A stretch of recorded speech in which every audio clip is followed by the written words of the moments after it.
Hi friends, welcome to my channel. ভোটের জন্য গ্রীষ্মের ছুটি বা ভোটের জন্য ছুটি বলতে পারেন দরাজ হৃদয়ে আমাদের পশ্চিমবঙ্গ সরকার ঘোষণা করেছে।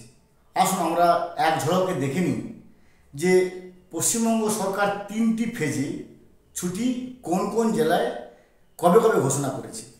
প্রথম ফেজ আমরা বলছি 16 এপ্রিল থেকে 20 এপ্রিল।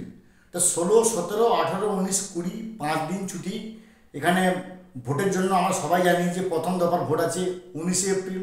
তার জন্য কুচবিহার জেলা, আলিপুরদুয়ার জেলা এবং জলপাইগুড়ি জেলা, এই 3টে জেলায় 16 এপ্রিল থেকে 20 এপ্রিল এই 5 দিন ছুটি থাকবে।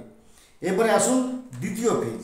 দ্বিতীয় ফেজ ছুটি থাকবে 24 এপ্রিল থেকে 27 এপ্রিল। তা 24, 25, 26, 27 এখানে থাকবে 4 দিন ছুটি। কোন কোন জেলা?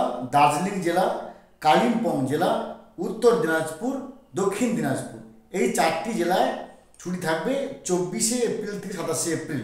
এটা সেকেন্ড ফেজ।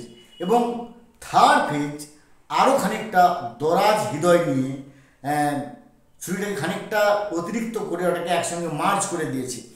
আর যে জেলাগুলো বাকি থাকছে সেগুলো সবগুলোতেই থাকবে 6 মে থেকে 2রা জুন পর্যন্ত 22 দিনের একটা লম্বা ছুটি। কারণ আমরা সবাই জানি এটা কোনো অতিরিক্ত নয়, কারণ প্রতি বছরই আমরা দেখি হিট ওয়েভের জন্য একটা ছুটিগুলোকে এক্সটেন্ড করা হয়, মার্চ করা হয়। তাই এবছর তার ব্যতিক্রম নয়, তবে একটু আগে হয়তো ঘোষণা হয়ে গেছে। তো ফার্স্ট পেজে আমি আবার রিপিট করছি, 16 এপ্রিল থেকে 20 এপ্রিল, সেকেন্ড পেজ 24 এপ্রিল থেকে 27 এপ্রিল এবং থার্ড পেজ 6 মে থেকে 2রা জুন। তো ফ্রেন্ডস, এটা এই কিছুক্ষণ আগে ঘোষণা হলো। ভালো থাকুন, have a good day, thanks.